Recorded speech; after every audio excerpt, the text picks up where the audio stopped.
warranted. Shotsy, the biggest thing that, I'm trying to understand is why you tried to kill him today, and you told me that. Was your intention to go kill him today, yes or no? Yeah. You went to go kill Mr. Vogler. Was your intention to go kill him today, yes or no? Yeah, 2 words. That's all it took. Was your intention to go kill him today, yes or no? Yeah. A startling revelation midway through a police interview, when a Virginia man admits he set his romantic rival on fire. A man sits in a police interview room, fluorescent light humming overhead, and with the same casual tone you might use to confirm a lunch order, he admits he drove to another man's workplace, threw a bucket of gasoline on him, and set him on fire. The transcript reads like a bureaucratic form accidentally filled out by a monster. But the real story isn't just what he did, it's what he believed justified it. Before we go deeper into what the documents actually show, make sure you're subscribed to Beyond the Gavel File. Because we don't just cover the story, we follow the evidence. Here's the visual that defines this entire case. Imagine a 2-story brick office building on Main Street in Danville, Virginia. Inside, a city councilman sits at his desk, returning emails about zoning permits and community grants. Outside, a man paces in the foyer with a bucket in his hand. The bucket doesn't look like much. It's the kind of thing you'd use to mop a floor. But inside that bucket is gasoline mixed with melted styrofoam. He's not carrying a weapon. He's carrying a chemical reaction. And when that councilman opens the door, the reaction begins. Today's scandal takes us to Danville, Virginia, where since 2012, Lee Vogler has served on the city council. According to his profile on the city's website, Lee was actually the youngest person ever elected to the Danville City Council when he was only 24 years old. He's served as a councilman for more than a decade now, running on a platform of community building, supporting local businesses, and bringing more jobs to the area. Lee's resume is impressive, to say the very least, but according to one-time Danville resident Shotsy Michael Buck Hayes, Lee was involved with more than just city council work. It's unclear how exactly the alleged relationship began between Lee and Shotsy's wife, YJealous, or how far it actually. To the Danville City Council, 24 years old when he took office. A decade of public service, campaign promises about community building and local jobs. His official city profile reads like a civic success story, but official profiles don't tell you about unofficial relationships.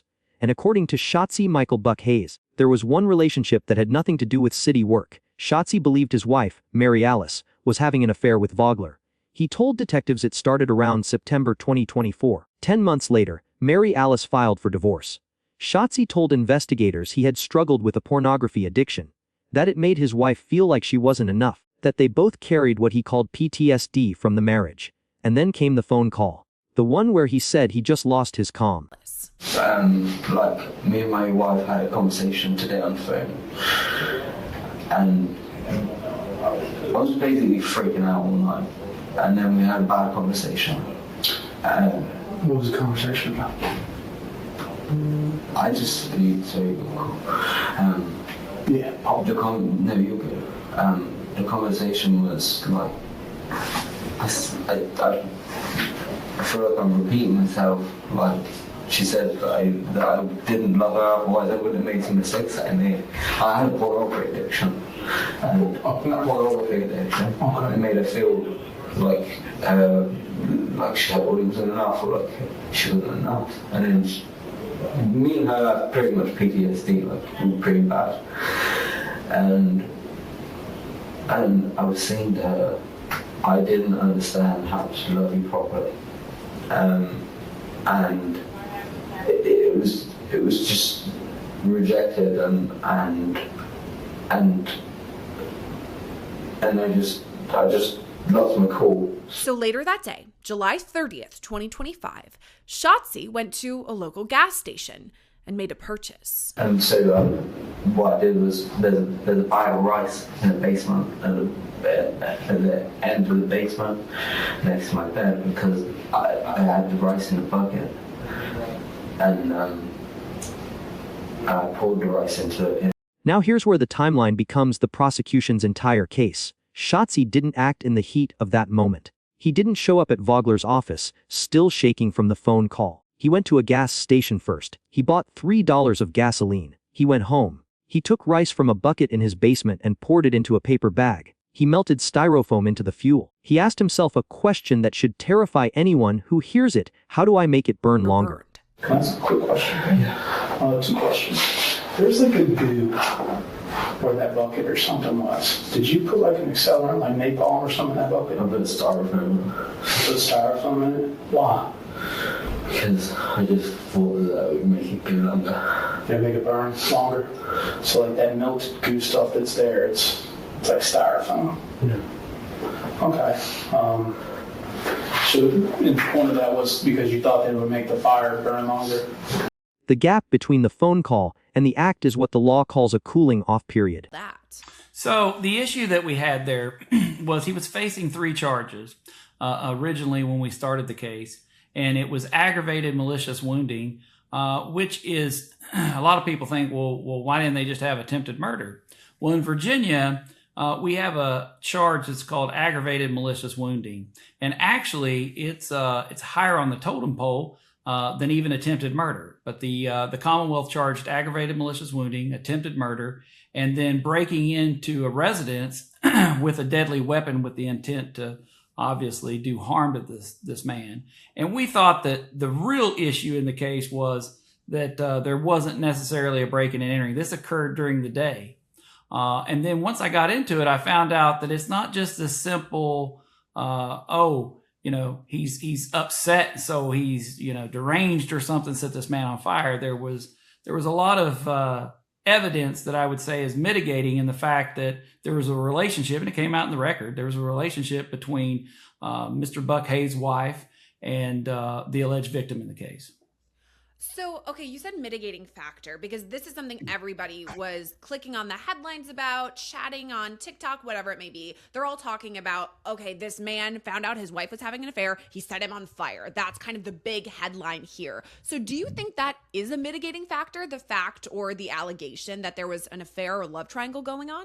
Oh, absolutely. And I think that if we would have, obviously we came to a plea agreement in the case, but I think if we would have tried the case, I think that would have been the crux of our arguments moving forward. Now, the issue is, and yes, it's a huge factor in this case because there's a thing called heat of passion, and any first-year law student probably encounters that. And the typical scenario is much like this, where husband comes in, finds another man in bed with his wife, having sex, and then the husband loses it, hurts the gentleman, kills him, whatever, but he did it out of heat of passion. Well, the issue with heat of passion in every state, but especially in Virginia, the issue with heat of passion is, was there any type of cooling off period? Was there any delay in the time of finding this issue and then acting out upon it? And in our case, that was our burden. And that was the one thing that was going to be tough at trial is that there was a significant amount of time between when he found out about this alleged affair and how it was prompted and gone on until the act was committed. And so that was our issue. We certainly would have been arguing heat of passion, but we understand that in the reality of the trial, and certainly the jury could have went either way, in the reality of the trial, there was a cooling off period. 5th, and cooling off is the death of a heat of passion defense. He admitted everything. Those words are the refrain that echoes through every page of this case file. He admitted everything. 5th, in the police interview, he said he walked into the building, paced in the foyer, and waited. When Vogler opened the door, Shotsy said the councilman looked terrified. Okay, so when you came into the office, can you tell me just what happened when you went in there? I walked through the office, not the office, into the foyer, and I paced, and my heart was pumping. And he opened the door, and I just threw it. What did you have the gasoline in? A bucket. Just a bucket? A bucket in my car. Okay, a bucket in your car. And you just threw it on him. Yeah. Then what happened from there? I just chased him.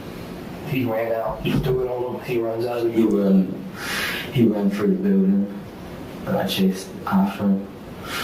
And then I just let it shut on fire. Okay, where did that happen at? That happened on the street. Okay, on the street. So as soon as he opened the door, describe what does he look like? Like, he looked like Lee Vogler. I don't know what. Was he? Did he look happy? Oh no, he was so shocked to see me. So he looked, would you call it shocked, scared? What would be the best way? He was probably terrified. I told my partner, like, the thing is he. Fifth, not angry, not defensive, terrified. Then he threw the fuel. And when Vogler ran through the building and out onto the street, Shotsy chased him. And then he lit the fire. That's actual video of Lee Vogler set on fire. It's so graphic that we had to blur it out, but you can hear the person on the recording say, "Oh my God." Oh my God. Witnesses immediately called for help and first responders rushed to the scene. Get out of the car! Get out of the car! Get out of the car! Hands up! Lay out on the ground.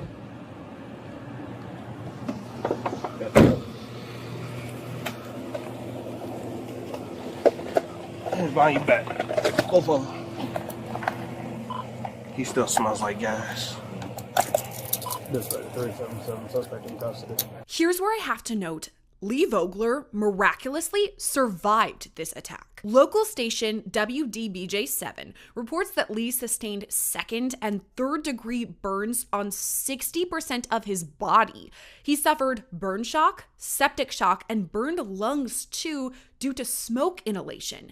But despite all of that, and months at the UNC Burn Center, Lee survived. He's since posted a few photos to his councilman Facebook page. He mostly wears long sleeves, but in a few you can see the fallout. Fifth, the video is so graphic it had to be blurred. You can hear someone on the recording screaming, "Oh my God, oh my God." Witnesses called for help. Fifth, first responders arrived to find the victim still smelling of gasoline. Vogler survived, but barely. Second and third degree burns over 60% of his body. Burn shock, septic shock. Fifth, burned lungs from smoke inhalation. Months at the Duke Burn Center. His survival is a medical anomaly. Fifth, his recovery is a testament to modern medicine and sheer will. But here's where the forensic layer of this story gets uncomfortable. Shotsy's attorney, Matt Peake, fifth, argued there was mitigating evidence. The affair, the emotional deterioration, the mental health struggles. He filed motions for competency evaluations, not guilty by reason of insanity evaluations. Fifth, and a diminished capacity evaluation. All three came back without the kind of finding that would change the legal outcome. Well, and this was part of the record at sentencing as well, so I'm not divulging anything. Yeah. And you can look in the filings, but we did file motions for competency evaluation, not guilty by reason of insanity evaluation, as well as we filed a motion for a diminished capacity evaluation, which is fairly new in Virginia. So what is that then, the diminished capacity? It basically says because of a mental health issue or autism or something along that range, that you didn't have the capacity basically to understand the gravity of what you were doing. It doesn't completely exonerate necessarily a defendant, but it allows the jury to understand that this is a person with diminished capacity. But we were denied all three of those motions. And I wouldn't say denied by the court. We just didn't get an evaluation that came back and said, yeah, I can get on the stand and testify that he was certainly under one of these three categories of The defense strategy shifted. This was never a whodunit. The defendant admitted everything. The only question was whether the law would see this as a crime of passion or an act of calculated torture. Think about that for a second. What separates a moment of rage from a method of execution? Is it the $3 gasoline purchase? The melted styrofoam? The pacing in the foyer? At what point does a broken heart become a premeditated attempt to end a human life? That's the ticking clock running under this entire case, and it never stops ticking. From the moment of that phone call to the moment the fire ignites. He admitted everything. The plea deal came within weeks of trial. Route? Sure. And I can, we kind of, obviously this is part of record too, but we were right up probably within a couple of weeks of trial. And we we had subpoenaed, or the court had subpoenaed over 200 jurors, which is a lot for that little area. And it's probably one of the biggest cases they've had there in quite some time. But, we were on the eve of trial, so to speak, a couple of weeks before, and we talked about the pros and cons of the case and trying it before a jury. The issue is trying it directly to a jury and even asking for what we call jury sentencing, which means that the jury actually decides the sentence. What our concern is if he was convicted as charged, the jury couldn't go under 42 years. It would have been 20 and 20 on the charges and another 2 on the other offense, the attempted murder. So it started at 42 years. The judge wasn't going to go below that. I mean, he could, but if a jury sentenced you to 42 years and that's the lowest they can go, then that would have been an issue. So ultimately, and our client absolutely never said, I didn't do this. It was just an excuse or mitigation towards this. So we spoke with the Commonwealth and we told the prosecutor in this case, listen, the issue we really have with the charges as charged is that, this breaking and entering, this occurred in the middle of the day. And while certainly the law would support, or probable cause, meaning the lowest level, to support bringing the charge, I don't think that's really one that you really want to base your case on. And so ultimately, our client decided to accept responsibility for what he really did do, which was the aggravated malicious wounding. And again, we thought it was probably more malicious, but aggravated malicious wounding and the attempted murder, and then accept responsibility for that and take his case before Judge. 200 jurors had been subpoenaed. The stakes were enormous. If convicted as charged, the minimum sentence a jury could impose was 42 years. The judge ultimately gave Shotsy life, suspended all but 40 years. In Virginia, he'll serve 85% of that before he's even eligible for geriatric parole. He'll be in his late 40s or early 50s when he walks out. Sure. So what I was concerned about mostly in this case, and I know that it sounds, when you talk about it, it sounds pretty drastic, but these are the kind of cases that I deal with.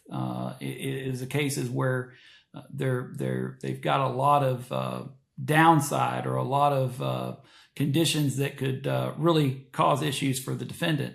And in this matter, Mr. Buck Hayes, when we talked about sentencing, it was really more that the mental health issues, since they weren't going to help us for trial, they were always going to come in for sentencing, whether it was in front of a jury or whether it was in front of the judge. And our issue was, I saw this as, if he's convicted, I don't care if it's a jury or the judge, I really feel like that it's going to be a life sentence, because when you read the facts and you look at it, it's horrible. I mean, a lot of states call this torture, what was done. And so, we decided, and our client decided for himself, that he wanted to accept responsibility and take his case before the judge. And ultimately, the judge did give him life, but suspended all of it but 40 years. So he has an active 40-year sentence. And in Virginia, he's going to serve 85% of that. And he'll be at least eligible for geriatric parole if he gets to 60 years old and hasn't been released. But I think he'll probably be out. If he walks out, and Lee Vogler, he's back on the city council. He wears long sleeves now. He posts photos from community events. He went back to work like nothing happened. But the scars are there. They're always there. You can see them at the edges of the photos when the camera angle shifts. A reminder that the official profile and the burned body belong to the same person. There's one name that barely appears in any of this. Mary Alice. She filed for divorce. She was the alleged affair partner. She's the reason the fire started. But in the hundreds of pages of court filings, in the hours of police interviews, she barely speaks. Shotsy's attorney said it himself. Nobody has really heard from her. She's the missing voice in a story about two men and the fire that consumed them both. Yeah, so he testified in court, and I'm not I'm about an hour and a half outside of that jurisdiction, so I'm not there a lot, probably a few times a month. But the last time I saw him, he was in court testifying at the sentencing, and obviously he's had a tremendous. He spent so much time in the intensive care unit. I think he was down at Duke, and the folks at Duke, the burn unit, took care of him. I mean, obviously he's going to have lasting injuries the rest of his life, but he is back as a councilman there in Danville, and it seems to be doing pretty well. Him and his wife are still together. I think all the other stuff has kind of been pushed aside, we keep him in our thoughts and prayers, because we certainly want him to make a full recovery, even though he'll still have scars the rest of his life. Wow. I mean, the facts of this case are, I cover a lot of weird stuff, and I don't think I've covered something quite like this. So Matt Peck, I do want to say thank you for coming on Scandal today and walking us through the case. It's really interesting to get your perspective about all of it. Thank you. Yeah, and if Netflix is making a documentary about Mackenzie Cirillo, I mean, I can't imagine, because here's the one thing that here's the one person that nobody has had testify. We have very little comment from, and that is Mr. Buck Hayes' now ex-wife, Mary Alice Hayes. So I'd be interested to see if they ever make a documentary and track that lady down and interview her. I'd be interested to see what she says now. I mean, I have other statements, but I would certainly be interested. Here's your research assignment. The Commonwealth of Virginia filed a sentencing order in this case. It's public record.